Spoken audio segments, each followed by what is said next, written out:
What's going on, everybody? King of Dragons 5000 here, coming at you with another figure review. Today we'll be having a look at the Mcfarlane Tours Mortal Kombat 11 Baraka.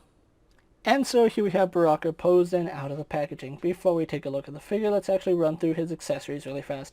Baraka does come with a brain, which does have a lot of nice detailing on it, and you can skewer it on either of his forearm blades. And then of course we do get the Mcfarlane Mortal Kombat display stage. Other than that, Baraka here unfortunately doesn't come with anything else, so let's actually move on to his details. And so here we have a closer look at Baraka, and I think Mcfarlane has done a pretty good job with this.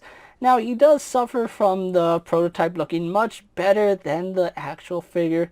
A lot of details did get softened up on this figure, and the paint on mine isn't really the best. You can see his teeth kind of have more gum than teeth on the top row. That's a little bit unfortunate. He should have more tooth coloration up there. But unfortunately on mine, you can see that they did paint his gums a little bit too much, so that is a little bit unfortunate. I really do like the face sculpt on this. It is really menacing, and he looks just downright vicious. I think the MK11 design of Baraka looks cool, although I think I prefer the metal blades coming out of his arms, but that's neither here nor there. I still think Mcfarlane has done a really good job capturing Baraka here. And they put a lot of detail into this figure. Now, there's nothing on this guy that is shared with any of the other Mortal Kombat figures, which I do like that. Let's actually take a look at his torso here. You can see Mcfarlane really went out of their way to sculpt this really nice torso. You can see he has some scarring right here. Just the musculature and roughness of his skin looks very gruesome. He does have like these protrusions coming out of his torso and here on his neck, so really do like that. He looks really monstrous. You can even see his spine is starting to protrude out of his skin. Right here we have more I don't know, are they spikes? They look like spikes ready to rip through his flesh, which would be an awesome design for Baraka if these just ripped out and you could see some blood just trickling down. I know that's just wishful thinking on my part. Having a look at his arms, I think that's a really nice little detail here. They actually sculpted these really nice spikes just protruding out of his skin, and they are painted pretty decently. They're not the best when it comes to paint, but for the most part it is clean. There is some spots where the paint didn't miss, and there are some that don't even have paint, but it does go with the overall figure. Now, one thing I do have to mention is if your figure has a stiff shoulder joint, it doesn't rotate here at the bicep, you are going to have a hard time getting onto it because this is really rough plastic. And if you don't believe me, I'm going to press my thumb against it. And I don't know if you can see my thumb. No, you can't see my thumb. Oh yeah, those little red marks are just from Baraka's bicep. So do be aware that if you do press down too hard, he will indent your skin and leave marks, so be aware of that. I really do like the fact that he has forearm wraps. It kind of does show that he's a warrior. Love it how it's just how we have all these little spikes just coming out of his forearm. It would be nice if in later Mortal Kombat games these spikes just get really, really long and he has like this really evil looking bladed arm. I don't know, my brain is just going insane with this design. It looks cool, and it kind of does harken back to his Mortal Kombat 2 design where he did have extra spikes coming out of the forearm. Although on this version it does appear like the blades are getting longer, which I do like that. Unfortunately, he does suffer from the really exposed ball joint that Mcfarlane does do, and I really do like the fact that Mcfarlane went out of their way to paint his fingernails, or claws, whatever you want to call them. He does have this really nice bone blade coming out. It looks like it's made of bone, and it looks really nice. Now, unfortunately, it's not removable. It's glued in there really, really well, and I would have liked it if this could come out and we could have them with like shorter blades, but unfortunately we just get the long blades. So overall, really nice. And I do like the fact that they did sculpt a torso underneath this big old belt. The belt is a really nice piece. You can see it has some purple, although, no, that's actually like a burgundy color with some silver, some brown, and it just goes all the way around. You can see his pants are tattered up and they do look primitively stitched, which I think is perfectly fine for Baraka. Do have a little bit of paint right there, but that's not a big deal in my book. Really like the tassel, how it comes down. You can see that tassel design going all the way around. So he does have some symmetry and some synergy with his outfit, so that is good. We have the burgundy tassels right here that come down like a sash. He has these really big puffy pants, which I don't know, I'm not a fan of the puffy pants, but it kind of works with this design. I would have liked it if they were like torn, because I don't expect Baraka to have puffy, kempt up pants. You see how primitive these stitches are. I would have liked it if these were actually torn and tattered, just to make the tarkatan a little more menacing. He does have wraps right here on his knees going up to his forearm, and then we do have some armor plating right here on his shins with that burgundy cloth that's going all the way around. And it does look like his boots are actually just leather wraps. They're not actual boots. So we have the armor that's held together by these burgundy straps, and then on top of the leather strapping.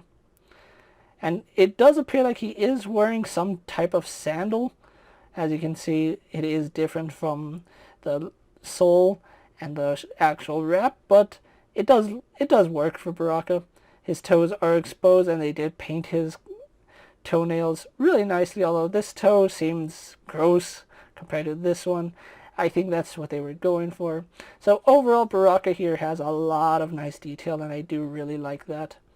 So with that out of the way, guys, let's actually compare him to other figures you may have in your collection. Here we have Baraka posed next to a Marvel Legends Cyclops and a DC Multiverse Superman. Here we have Baraka posed next to a WWE Elite Scale figure and a Mezco 1/12 Collective Popeye the Sailor Man. Here we do have Baraka posed next to a Lightning Collection White Ranger and a Star Wars Black Series Mandalorian. And finally, here we have Baraka posed next to the Storm Collectibles Baraka and a Mcfarlane Mortal Kombat Katana. So with the comparisons out of the way, let's actually move on to his articulation. Baraka here does have a double ball joint in the head, and it works really well. Unfortunately, his neck here is pretty bulky. He's a pretty beefy guy, so his head only looks up about that far. He can look down about that far, which is pretty decent. He does have really nice head tilt, so really good articulation here on Baraka. His head does a full 360 if you need it, and it has, like I said, really good range of movement because it is a double ball joint. We do have a ball joint going into the torso, so that does give us a little bit of forward and back movement. Does shift up and down really nicely and goes all the way around. And I do like the fact that there is this little cap that does cover any gapping, so I do like that. Arms go out to the side about that far, and yes, those really do hurt. I'm not gonna lie to you. So they go all the way out, do a full 360. They swivel at the bicep, although they do have a tendency to crash into the spike, so do be aware that when you're rotating this, you will end up colliding the bicep into some of the lower spikes. And of course, be careful on how you grab it. You don't want to be grabbing and putting too much pressure here because it will sting a little bit. Double joint in the elbow. Unfortunately, his range isn't that good. You can only get one bend to actually go all the way. Once you get the other one, it's a little better than 90, so that's pretty decent. His blade is made of a softer plastic, which I do like and hate that, because if this isn't a toy, why is this regulating to toy standards? I have no idea. We do have the standard Mcfarlane ball hinge, which does provide up and down movement. If we do swivel that, it's in and out, and then we have a swivel at the wrist. We do have a ball joint at the torso, and he only goes back about that far. Goes forward about that far, does tilt side to side, rotates left and right. Lower ball joint going back about that far. Going forward a little bit hindered because of his belt here, so not too much forward movement. And I really can't get to the swivel right here. It does rotate down here, but unfortunately the way it's designed, the belt does make it a little bit hard to access, but you can get to it if you really try. Legs only go up about that far, which it is acceptable. It's not the best, but it works. Goes back that far. Out to the side, we do get a really nice side kick, so really good range there. No biceps or thigh swivel, unfortunately, but we do have a lower knee swivel, so we do have a swivel where his knee meets his pants. We have a double bend here at the knee, going only about that far. It can't quite go all the way up, but it is acceptable. No boot cut swivel, but we do have a swivel down here at the foot. We also do have a hinge which goes back about that far. Goes forward about that far. It's not the best, but it is respectable. Forward facing pin for rocker ankle, and of course we do have a toe hinge. So overall, Baraka here does have some pretty good articulation. A little bit hindered in some spots, but you can make it work. So with that being said, guys, let's actually get him posed for my final thoughts, and then we can wrap up this review. And so here we have Baraka posed for my final thoughts, and overall really love this design for Baraka. Now, I'm more of an MK2 kind of guy. I really like those really old designs, but I can appreciate these new designs, and seeing them, I can actually see how the evolution of the character has progressed through the years. Baraka here is a prime example of the character getting better with age. Everything about this figure is good and has really nice detail, with the exception of the paint job on mine. I think this is a really solid figure and a really solid release by Mcfarlane.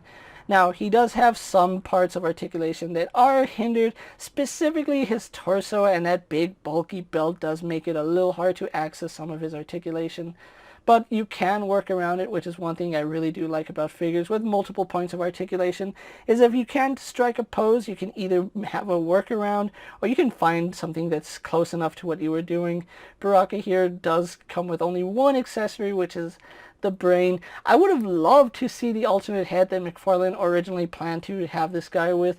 It's not a matter of budget, it's a matter of him wanting to release a special edition figure with an alternate head. I guarantee you we will see that extra head either in a GameStop exclusive or another variant of Baraka. So be on the lookout for that extra head. Other than that, I still think he's an amazing figure. If you are a fan of Mortal Kombat 11 or just love this Baraka, you're going to want to have him in your collection. You can use him as your main Baraka in your display, or you can buy multiple of them and have a Tarkatan army. $20 for a really awesome Tarkatan seems like a really good price in my book. So if you're going to army build this guy and have a Tarkatan army, have at you. With that being said, guys, I'm KingofDragons 5000. Don't forget to like this video, leave a comment, subscribe to my channel. Go check out all my other action figure reviews as well as all my other Mortal Kombat videos. Hopefully you find them informative. As always, if there's a figure you would like to see me review, let me know down in the comments, and if it's in my collection, I'll definitely have a look at it. While you're at it, check out my Instagram account for new and exciting action figure photos, and as always, ring that bell to be notified every time I upload a video. Until next time, guys, I'll see you later. Take care, everyone.